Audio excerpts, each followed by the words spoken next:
All right, let's get into it. Well, it's Friday. It is. Welcome back, everybody, to another edition of the Warfighter Tobacco Podcast, where we're here to spread some, I don't even know if I want to call it knowledge anymore. Well, some information. Yeah, it's something. Yeah. Thoughts. It's thoughts. Yeah, we're going to talk about stuff that's cigar related or not. Yeah. We're going to throw words at your ear holes. Yep. Hopefully you like it. If you don't, well, we tried. Yeah.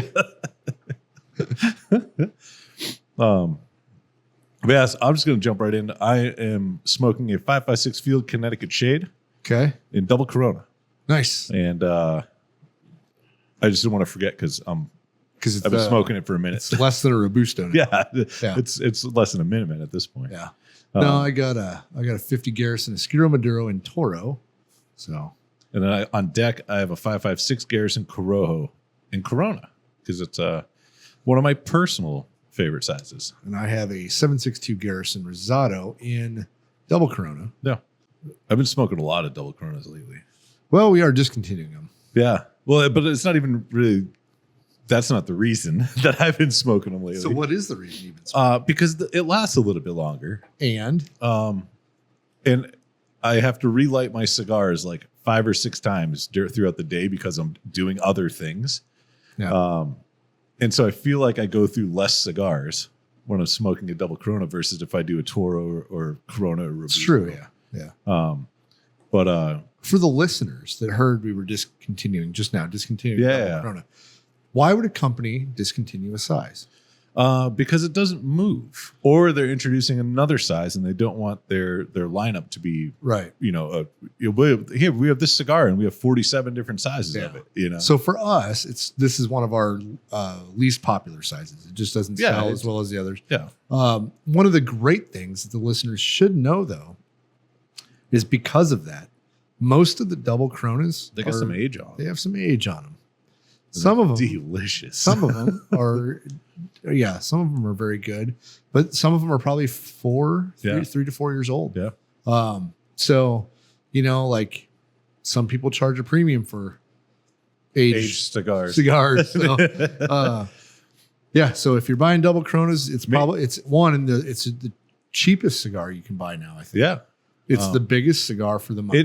For you guys out there that smoke Toros, at least our Toros. Right. Our Toros are a 6x52. Yeah. Right. 6 inch long, 52 ring gauge. The double Coronas are a 7x52. All it is 1 inch bigger. 1 inch, and then the Toro is 1 inch bigger than the Robusto. Yep. So the Robusto, Toro, double Corona, all the same diameter. Which, Justin, you were teeing up a question earlier. This kind of goes along with that. Yes, we got a question from a listener on Spotify asking, does cigar size, Toro, Corona, double Corona, etc., change the flavor profile of the cigar? So I'm going to say it's least noticeable between Robusto, Toro, and double Corona. In our cigars. Because the ring gauge is the same across the board for those three. Yep. Yep. But now when you throw in Lancero, Corona, and 660, then it does change a little bit. I mean, we try to minimize it as much as you can, but there's ratios and it's going to be a little different. You might experience a little bit of a difference in flavor profiles and length based on where the tobaccos in the inside are placed. Right. But the biggest difference is going to be when you start changing that diameter, that ring gauge, because then you get a different wrapper to filler ratio. Yeah. So the most extreme you'll probably notice is a 660 compared to a Lancero. Oh yeah. They should still be very similar cigars, but there's no way to make them taste exactly the same because of the ratios. Yeah. Your wrapper has so much flavor. Yeah. There's so much percentage of flavor. Yeah. That when you add a bunch of filler to it, it doesn't make those flavors go away. It just dilutes them. Yeah. They're not as pronounced. Right. So double Coronas on sale. Go get very goodbye. And we got a Father's Day sale going on. Yeah. But when this goes out, it'll be the last weekend for that sale. So if you had your eye on our big green desktop humidor, now's your chance. Yeah. Yeah.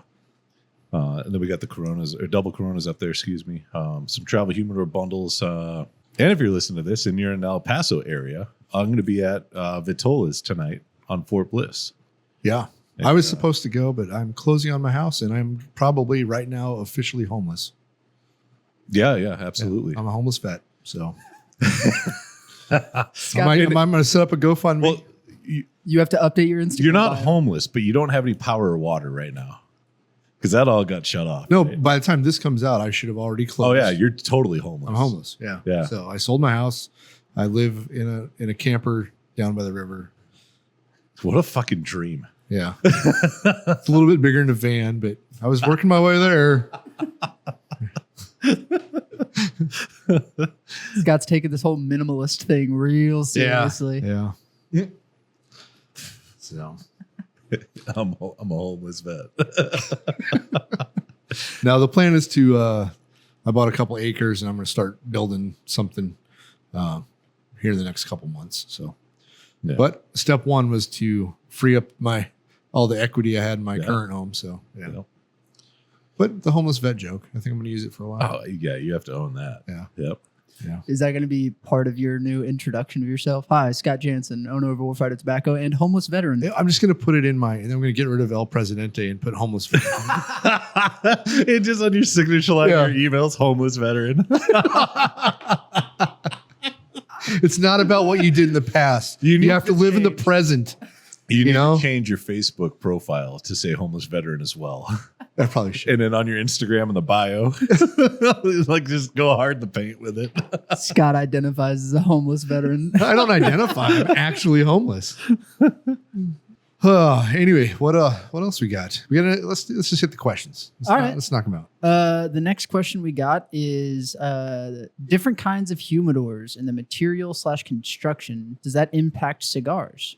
Yes. If you buy, I'm just going to throw out some examples. So if you get like a $20 Chinese wooden humidor, it's made out of some kind of wood and it leaks probably. Or it might not absorb and release humidification. Right. You know what I mean? Certain types of woods maintain humidity. Yeah, Certain types of they woods absorb it. you know, they're not very good at doing that. Yeah. So the good humidors have those good quality woods Right. that help maintain and hold the humidity levels in the wood itself to help maintain the humidity levels in the humidor. But if you compare that to, say, a Pelican, or for example, our travel humidor, which is a fabric, right? Well, our travel humidor, it's going to bleed a lot of humidity. Mhm. It's made for a weekend. You probably get away with a week. Yeah, you could probably get away with a week. Yeah. But it only holds 4 cigars, so Yeah. I would never get away with a week. No, that's a because, night for me. Yeah. That's Oh, not even night. It's an afternoon. Yeah, it's an afternoon. So, Well, if I'm not drinking, that probably could be a night. and I'm traveling. 4 cigars and I'm traveling. No, that's not possible. Normally, but today, no. But and then you compare it to like our Pelican cases, which 100% seal, right? I found a Pelican case at my house that I haven't seen in years. Yeah. And I opened it up, and the Boveda pack was still good, still squishy. Yeah. Yep. There's But- no cigars in it. Yeah. I was disappointed on that. I'm like, So oh, come on. I am going to throw this out there. If you're using a Pelican style case or something that seals 100%, and you're not using a 2-way humidification pack, your cigars will get too humid Yeah. and moist and moldy, potentially. Like if you're There's using, a chance. there's Yeah. a chance because it doesn't have any wood to absorb the extra humidity. But the Bovedas and the Boost and the whatever the 2-way packs are, Yep. right? They let out humidity if it's needed, and they also, if it's, say you put some cigars in there that are 76% humidity and you have a 69% Yeah. pack, it'll draw the humidity out of the cigars to 69. Yep. And so that's why they work really well in the Pelican style. And then the wood, we use the 72% because all wood's going to leak just a little Yeah. bit. It's not 100% sealed. But yeah, I think it affects the cigars that way. I think I had to change in our green tabletop humidors. I put a 320 gram pack in there, one of the big Boveda packs, and it's maintained humidity great, and it was a 72% for about months or so, 6-8 months, I think, is when I had to replace it last. And I'm still going strong now. So, and I should probably like date the packs when I put them in, so that way I know. Yeah, because I imagine the initial pack, the wood's gonna absorb a lot of it. Yeah. Well, I seasoned mine, so I used a bunch of 84s. Yeah, I didn't do that to get it up to humidity level. Yeah, and then pulled them, and then put cigars in the 320 in it. Yeah, and I never looked back. I never had an issue. Right. But keep them out of direct sunlight. Yeah, and if it's in a room, and you happen to have like one of those infrared temp gun things, shoot where you're going to put your humidor to see what the average temperature is, because it's not going to be, even if you have your AC set at, let's say 72, it might be 74 in that corner, or closer to the window, it might be 76. Or if the AC is blowing right on it. So, be cognizant of where you place it in the room. Outside of direct sunlight, don't put it directly in the way of your AC or heat duct. Away from any heating or cooling sources.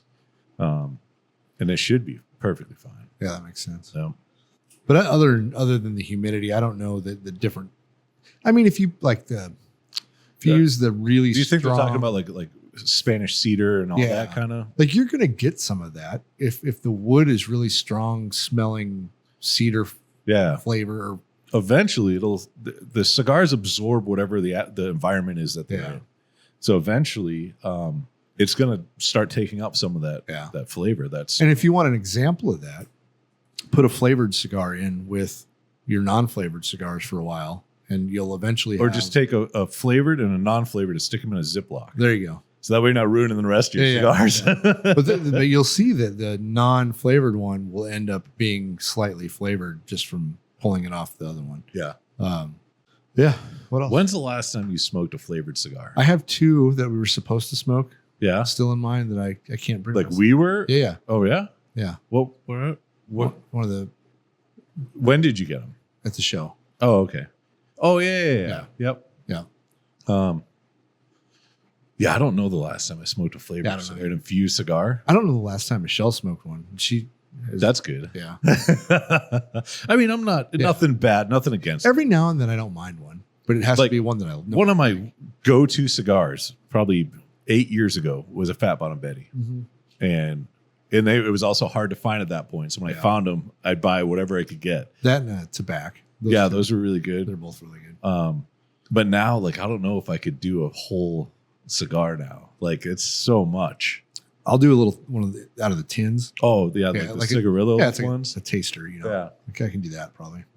And then you got us that one that had I haven't smoked that yet. Oh, yeah. That one was super cool. I can't even remember who made that, but it had the scrapings of the charred oak barrel in the tube with the cigar. Yeah. That one's going to really be. That's one of those ones where I need to smoke that either first thing in the morning, or I have to prepare I want to know what that's like. I don't want to be 5 cigars in and be like, yeah, we'll give this a try.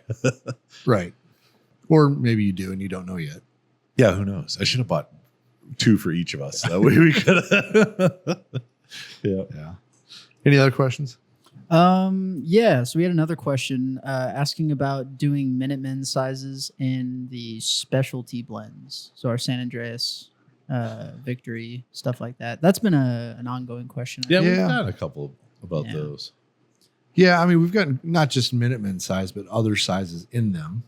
I'm not going to say no, but it's not a priority. Yeah, I'm not going to say yes right now either. It's not a priority of ours. It's easier to manage. Okay, so for example, every SKU on a cigar, which is a size, a blend, whatever, right? Yep. Every time we have to add one of those, it's $50,000 to $100,000 that we have to build our inventory. So between bands, packaging, the actual cigars, everything, all the marketing material, the whole nine. So to change, I don't know, to add a SKU is expensive, and I just don't know if Minutemen would be my first choice. Yeah. I don't know. Yeah. I mean, not to turn this into a more business side of a podcast, but when a company doesn't have a shitload of capital, it's typically because they're growing. Yeah. Because they're purchasing more inventory and more products and doing all this stuff. When they have a lot of capital, they're either like plateauing or maintaining, or they just sold a bunch of stuff and might be either low on inventory or ready to reorder. Or they're, if they're backed by, tens of millions of dollars, that's a whole different story too. Right. But we're not backed by tens of millions of dollars and we're growing. So, when we have to sit down and make a decision of bringing in a new size or a new line or even a new cigar, it takes a lot of time and effort to be able to make that. It's that, and it's all hands on deck. Yeah. We're both involved. Justin's involved. Pretty much the entirety of Warfighter is involved in that new product. Yeah. And so it takes a lot of effort and man hours and manpower and everything to get that up off the ground. Yeah. So, yeah. Not no, but not right now. Fair enough. Any other questions? No more questions. But if you're listening and you have questions, drop them down in the comments on YouTube or in the little Q&A section on Spotify. And if you're not on those platforms, I don't know what to tell you. But yeah. In current events, though, I know we do have one topic that has been this is a good one. Major headlines today. Well, today. Yeah. So it's not actually Friday for us. Yes. As of Tuesday when we record. Tuesday we're recording this. Hunter Biden got found guilty on 3 gun charges for lying on a gun form, being a crackhead in possession of a firearm, and I don't remember what the other I wish the law was written just like that. Yeah. It's close. Yeah. So I heard the verdict the verdict was about 11. O'clock, and about maybe a little earlier. About 2:30, President Biden was speaking at an anti-gun rally, telling them, that he wants to ban assault rifles and do all this, and when his son was just found guilty of violating a bunch of gun laws. So, to me, that's very. Yeah, so the counts were count 1, charging the defendant with making a false statement in connection with the acquisition of a firearm. We, the jury, to find the defendant guilty. Count 2, charging the defendant with making a false statement with respect to information required to be kept in records. We find the defendant guilty. And count 3 is charging the defendant with possession of a firearm by a person who is an unlawful user of or addicted to a controlled substance. We find the crackhead defendant guilty. Yep. That's pretty much what I said. Yep. But then listening to President Biden talk about wanting to ban guns, he says he was talking to a gentleman, and the gentleman said, "You're going to take away my gun." And Biden's like, "I'm not going to take away your gun. I'm going to take away your 200-round magazine. You don't need that for hunting. Well, if you need that for hunting, you're a very bad shot." And he says, the guy is like, "Yeah, I agree with you." But the problem is, the Second Amendment doesn't defend. It has nothing to do with hunting.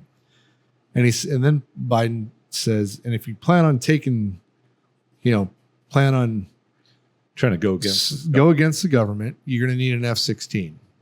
Which, okay, let's be real. An F-16 is not going to help a whole lot. But there's got to be a lawyer somewhere that can take that and go to a court and be like, "We need F-16s." Yeah. Now. He also said during the Civil War it wasn't legal. He said you can't own anything you want to own. During the Civil War it wasn't legal to own a cannon, which is completely false. It was legal to own a cannon, and it's still legal to own a cannon. I own a cannon. Oh, I don't know if I want to open this can of worms or not. I don't think I want to. That line of questioning, especially talking about the Civil War, probably isn't a good thing, talking about what you can and can't own, because that war was fought based on what you can and can't own. Right. Very true. And thank God the right side won. And, that's in the past of this country. Yeah. But, how are you going to say But it never was illegal to own a cannon. It's still throughout. There's all a cannon sitting in the back of the shop right now. Through all of history, it's been legal to own a cannon. So just look at the words that are coming out of your mouth and making sure they're not bullshit is something I would want to do if I was a president. having an understanding of it. You know who needs And you know what? A lot of people with firearms could make one hell of a stand against a government if they needed to. Whatever government is left. I always say whenever they talk about like, the government has tanks and jets, and it's like, yes, that are flown and driven by American citizens. Yes. So I'm very confident if it came out and was like everybody taking all the guns. You know how you take out an F-35 with a rifle? How's that? You do it when it's on the ground. Yeah. Like you take the airport. Well, so which they have to land eventually. Now, yeah. Here's where it'll get really, really interesting. And I'm not saying that this is going to happen, but let's play devil's advocate and say that this is happening, right? It is against federal law for the government to use military force on its own soil. Yes. Period. Like they can use the National Guard in certain forms. Right.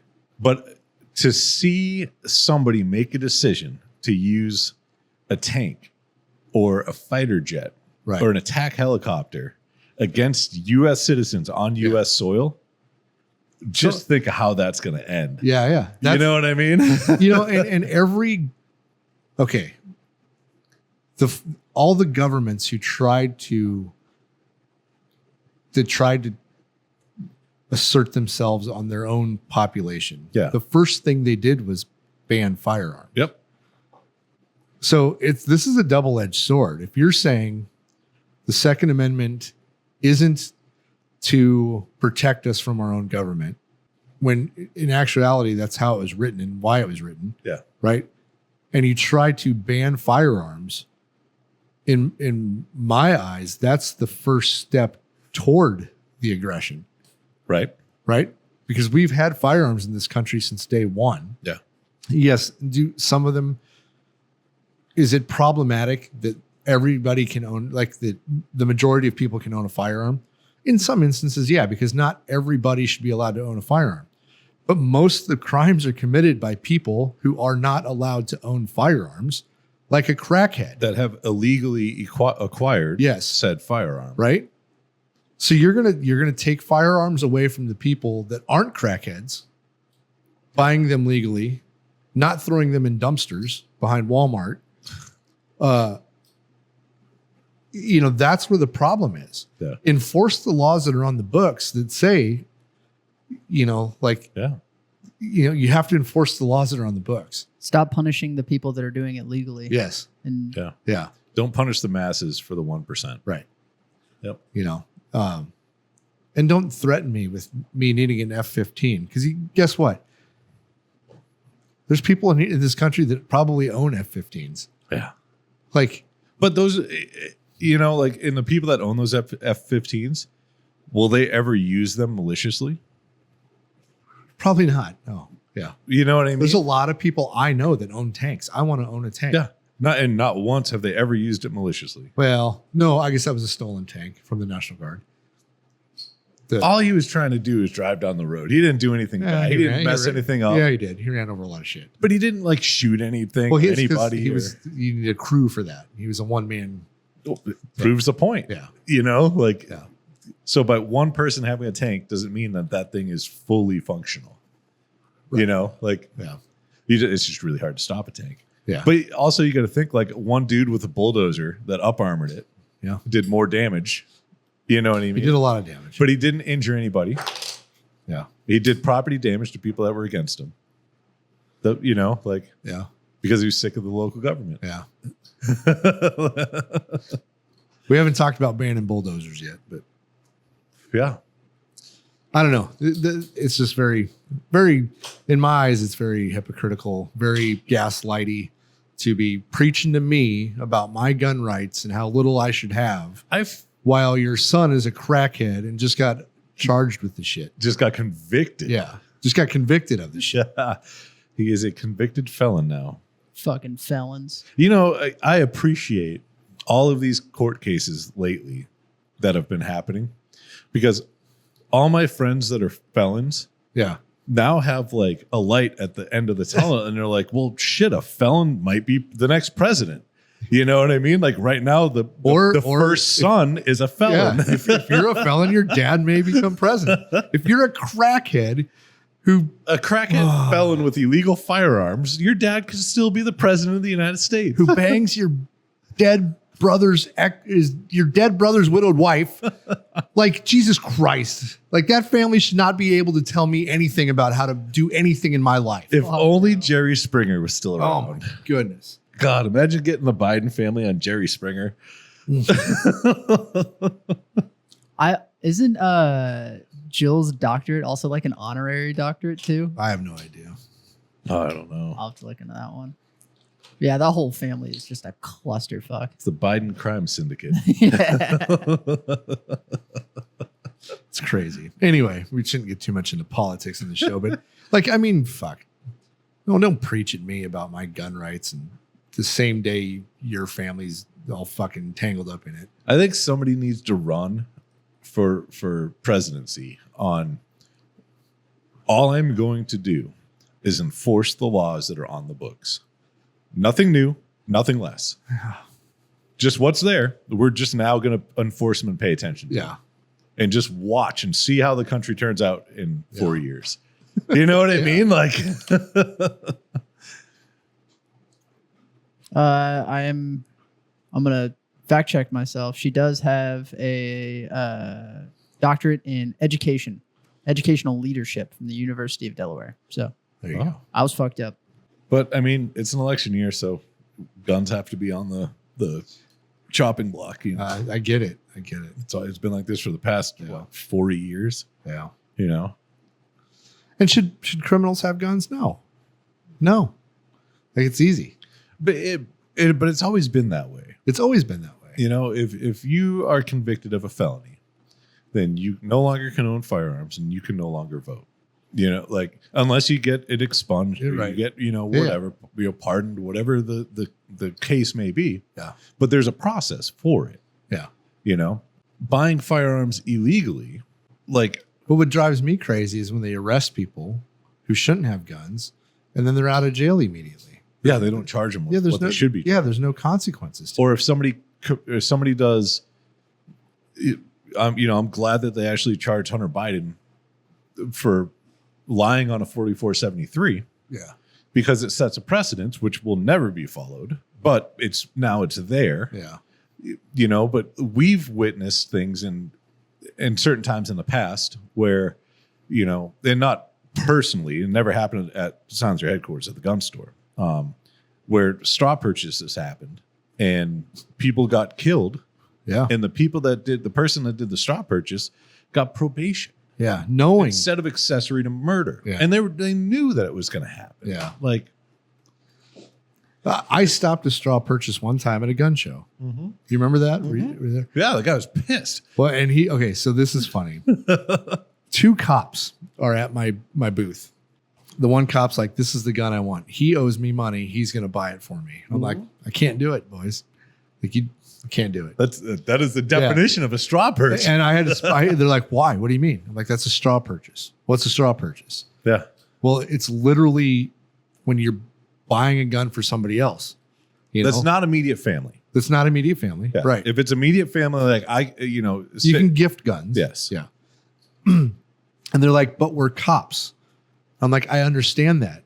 And if I was to get arrested for doing a straw purchase and knowing about it, it would be done by cops.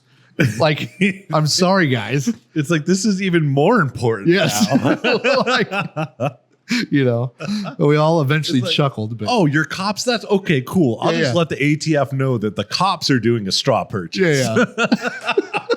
Like, come on. Yeah. But Yep. was there any ill intent there? No. Not at all. But you still, I followed the fucking law. as an FFL holder, you have to follow a book that's about 4 inches thick of laws, of gun laws. 4 inches. And it's tiny writing. It's not like, 20 point. It's like 8 point. I remember I started reading that just to try to learn. Yeah. And I got maybe 100 pages in, and I'm like, I'm just going to look up if I need to know something. Yeah.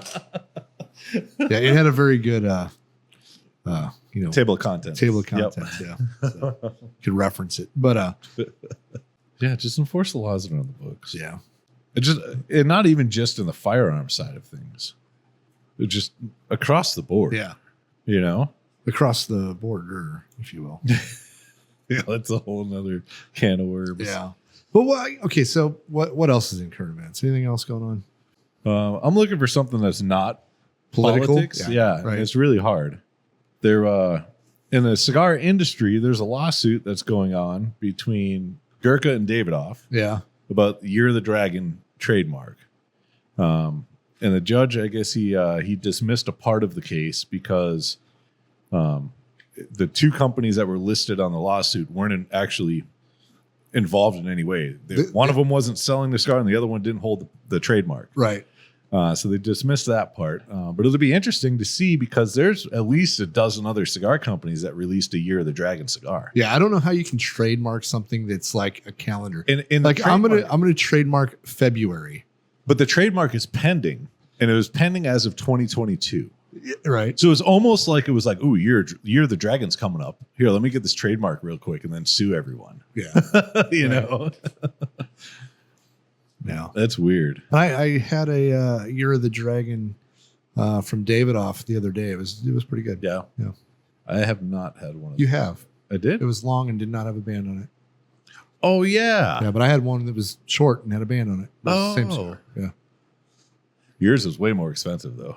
It was. Those were really good cigars. Yeah. Joey Chestnut. Let's talk about Joey Chestnut for a little bit. For all you listeners, Joey Chestnut was like the undisputed hot dog eating champion of the world. Yeah. Like not by a little bit. Like this guy was over and over and over again champion for years. Find what his winning like number of hot dogs he ate in however much time. It's impressive. Joey Chestnut has won 16 out of the last 17 wiener eating events. He's a straight guy for all we know. He just really likes wieners. Yeah. Well, but wait, there's more. This is an article, it's a video. I don't want a video. I want to read. Well, see, this is what's wrong with the world nowadays. I can't even read a news article anymore. I have to watch it. Yeah. So there we go. Joey Chestnut is the greatest eater in history. Dang. He defeated Kobayashi. Kobayashi. Kobayashi. Yeah. In 2007, Nathan's famous 4th of July hot dog eating contest. To return the mustard yellow belt. He also holds the world hot dogs eating record at an incredible 76 Nathan's famous hot dogs and buns in 10 minutes. 76 in 10. That's 7.6 hot dogs a minute. That's more than a hot dog every 10 seconds. Oh. Wait, go back up to his stats. So he's age 40, weighs 230 pounds. Does not look like a huge dude. No. Like you would expect this. I would have expected this to be a big fat guy. Years ago, there was this documentary about these, like, I don't even know what you want to call them, power eaters, like competitive eaters. Right. There you go. And the majority of the guys that were winning were these scrawny little dudes. Yeah. Like Kobayashi, I think he's like 160 pounds. Yeah. You know? Like, I think he has a 6-pack. I'm not going to lie. And he can put away like 25,000 calories in a meal. Like it's nothing. He's just like, whatever. If someone just to put up a meme, Joey Chestnut, hot dog eating titles 13. Jordan plus Brady combined titles 12. Who's the real GOAT? That's right. But like, I know what happens when I eat, like, say I make burgers and I get, I'm like, maybe I'm going to have a second one. And I eat that second burger and then I'm miserable for hours. I'm good Imagine for like 76 hot dogs. hot dogs with buns and condiments. I'm good for maybe 4. That's pushing it. Yeah, add 72 to that. In Have 10 y'all- minutes.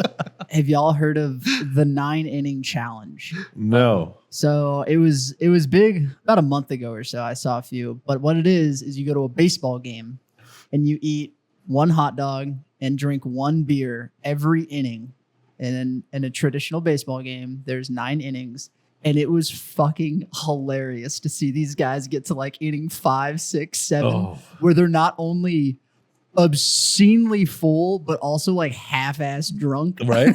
Like they're. That's one of those where like, man, I hope this is a long game. I don't want I hope 3 these outs in a innings row. take like 20 minutes. But like at first I was like, oh, that looks fun. And then when I started thinking about it, I was like, oh, that's bad. Yeah. But so let's get back to Joey Chestnut real quick. So the headline of this video, not even the article, the headline of the video, this is where I got my my little joke earlier, but it's Joey Chestnut banned from 2024 Nathan's hot dog eating contest over partnership with vegan wiener company. I love that they're using the word I wiener know. instead of hot dog. It's so awesome. Yeah, I am a permanent 15-year-old mentally. Yeah. Like, my Just trying to picture my comedy just it stopped picture there. of vegan wiener.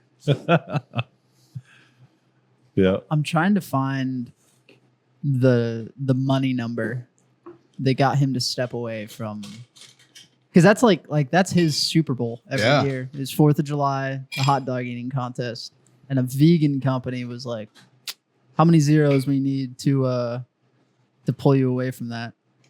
But I can't find the number anywhere. But it's just proof, man. You can make money doing just about anything nowadays. You got to be good at it though. That's true. That's Can't very be a true. half-ass hot dog or wiener eater. It's true. I equate this with like professional cornhole. These are on the same level. Oh, did y'all see that the American cricket team beat, I believe it was Iraq? I can't remember. But Team USA won like their World Series for cricket, and all of them are like part-time guys. Like all of them have like full-time jobs and shit. They just do this shit for fun. And we took the title. And I believe this was the first year that USA had a team playing cricket. And I've seen so many people that are like, I don't give a fuck about cricket, but once like the US gets into a sport and dominates, I'm all aboard. And I'm like, fucking same. Yeah. I've been enjoying watching the hockey postseason this year. What is that? A Florida team is 2-0 right now in the series, about to take the Stanley Cup. Nice. But it's the Florida Panthers against the Edmonton Oilers. So either Canada or US is bringing it home. Yeah, they must have it really hush hush on how much Impossible Meats paid him, because like even TMZ doesn't have the dollar amount. And usually they're like, I bet it was. I heard it. My cousin's dog's uncle's stepson heard it from his neighbor. You know, I bet it was slightly more than $4 for that. I'll bet you it was. What's the prize winnings for winning the Nathan's hot dog eating contest? I wonder what he makes per year. I'm laughing. It's like, you want a year's supply of Nathan's hot dogs. For the average person. Yeah. You just ate them all. That's what you want. Wow. This number is going to surprise you. First place, $10,000. Second place, $5,000. Third place, $2,500. Well, ZipRecruiter put out that as of June 2nd, 2024, the average hourly pay for a professional competitive eater in the United States is $18.85 an hour. yeah, I'm all set. I'm fat, but I'm not. I don't want to go into the competitive side. So Joey Chestnut's won $160,000 just on Nathan's famous hot dog 4th of July. It's pretty competition. good. It's pretty good. Over 16 years. Yeah. Yeah. Well, So according to It's not nothing. ESPN, apparently Major League Eating offered Chestnut a new 4-year, $1.2 million contract to try to lure him back. Wow. New York Post reported Chestnut made $200,000 for the event in 2023. Oh, we must have some sponsorship money. So the top 10 richest competitive eaters, Takeru Kobayashi, net worth of $3 million. Matt Stoney, net worth of $3 million. And number 3 is Joey Chestnut, net worth $2 million. Nice. What's his daytime job? Does he have one? I think this is it. I think he's just an eater. How do you... Sponsors. Yeah, but Christ. How do you practice? Do you practice? Oh, yeah. You have to. So you're just stretching your stomach lining. Yeah. I don't think it's like a daily thing, but I think you have to do it. I don't know. I got to work some overtime in the office today. It's training day. Like, have you ever done one of those food challenges? In Iraq. Oh, these are fun stories I have. So for quantity of food, not Yes. type of food. yes. Okay. So not me personally, but in our sniper section, old Jeremy Jenneret, JJ. Oh yeah. The first one was a 5-pound bag of gummy bears. Oh, tell me it was the sugar free. No, but I think he got them down. But the best one was we stole a 5-pound can of butterscotch pudding. Oh. Oh no. He put it down, right? But it came back up. Butterscotch barf at 5-pound quantity was amazing. 5 pounds of butterscotch. 5 pounds. Was it still in like the pudding consistency? Like the Pretty much. texture? Yeah. Oh, Yeah. that had to be great coming back up. But yeah, we just stole a 5-pound can from the chow hall. Was I'm curious. Tactically acquired. Whatever. I'm curious because we had a few instances. Was there did everybody put like $5 in a pot and he was gonna I don't actually make remember. something? Or was I it don't- just out of sheer boredom? It was probably It was sheer probably bull. it's probably like, you can't do it. Yeah. I think that's exactly what it was. That's how it all I remember. If it was chocolate pudding, I maybe would have attempted it. 5 pounds though. But butterscotch isn't that good. I'm not a huge fan. Yeah. You don't really get that much of a choice when you're deployed overseas though. No. Yeah. We had a kid basic training who we would always challenge him to snort stuff. No reward. It wasn't like, oh, if you do this, you don't have to do fire guard or something. He was just like, let's do it. That reminds me of the infantryman shot. And so it's a shot of tequila, but you have to snort a line of salt, do the shot of tequila, and squeeze a lime in your eye. I know who did that one. I've never been convinced. I've been close. I think Ferry was. Oh, yeah. Yep. I've been close, but What's the other dumb shit we did in the infantry? The qualifying? Oh, qualifying. Yeah, qualifying. Yep. Have you ever qualified? Oh, I don't have think pictures so. of me making people qualify.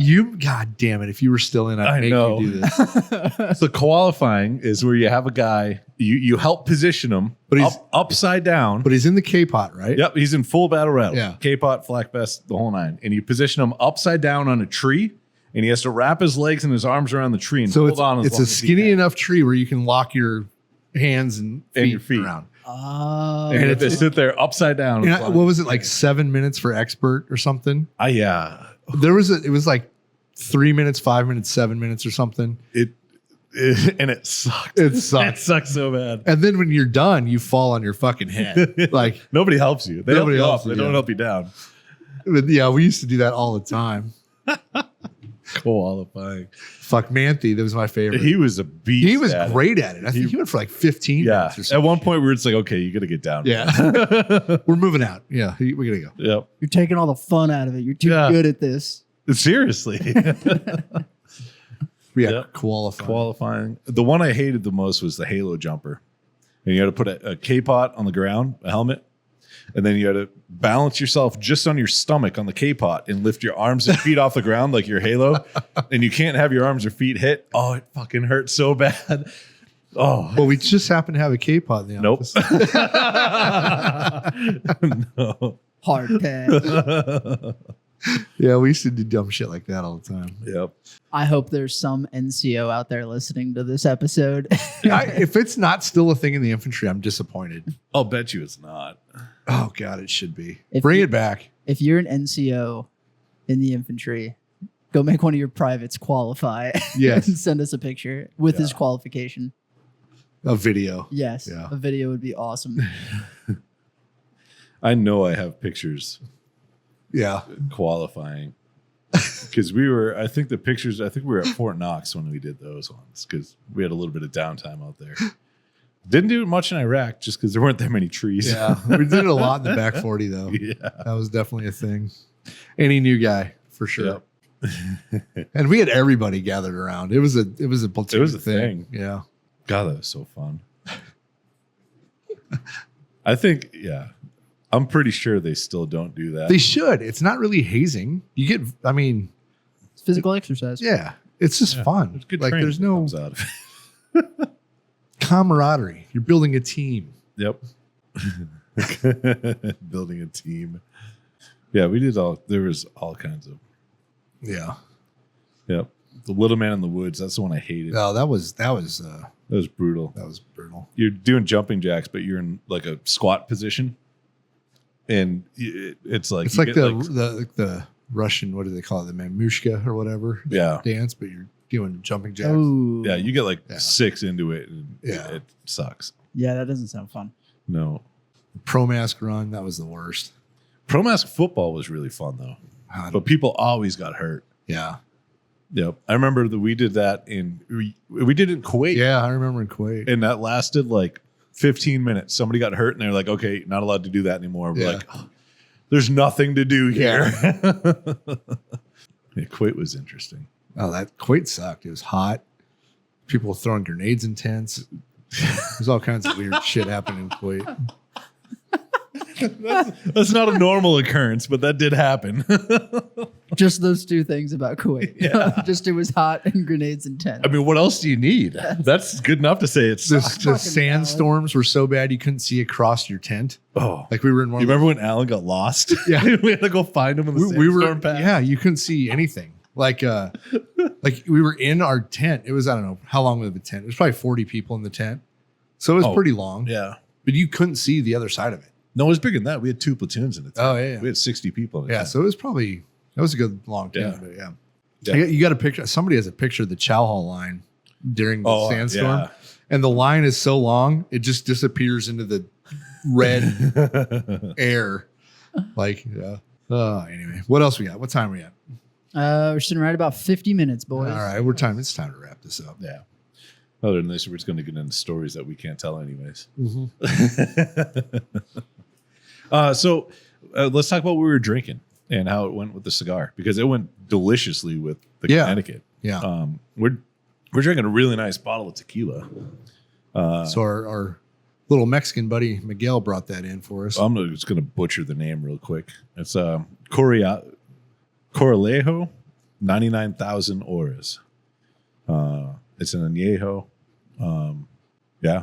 But I guess it's from, I think this is from like, I think he said he found it here though. oh, he did. Yeah. Yep. It's from Mexico. But it was definitely imported into the States. It's a cool bottle. Yeah. It doesn't pour worth a shit, but it's a cool bottle. No, not really. But it tastes really, really good. Yeah. Um, And then I switched over to Devil's River Agave Bourbon, which really changed my cigar flavor. I was going to say, how was that? Because it went from like, that's not sweet at all. No. But this is really sweet. Yeah. And it really changed the Nice. flavor. But yeah, if you got listeners out there, try that. Qualifying. Yeah. And then after you do that, light up a cigar and then get 2 drastically different drinks. Yeah.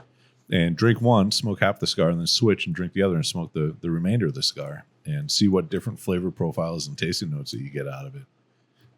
Because you will get something different. Yeah.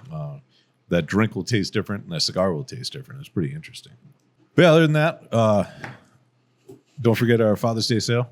If you go on our website, on then- the right on the top, it says sale. Or if you're on your mobile device, hit the 3 little lines for the drop-down menu and hit sale. And if you listen to this and it's if it's before 7:00, and Yeah. you're in El Paso Yeah, come see me. at Vitola's. Yeah, Yeah. on Fort Bliss, not the one downtown. They have 2 locations. Yeah. It's on Yeah. post. We're not doing the downtown location because the girls downtown don't love you. That's right. So we're going on base because they don't love you there either.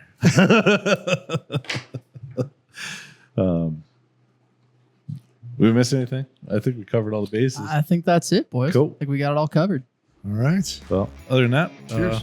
Cheers. And we'll see you guys next week.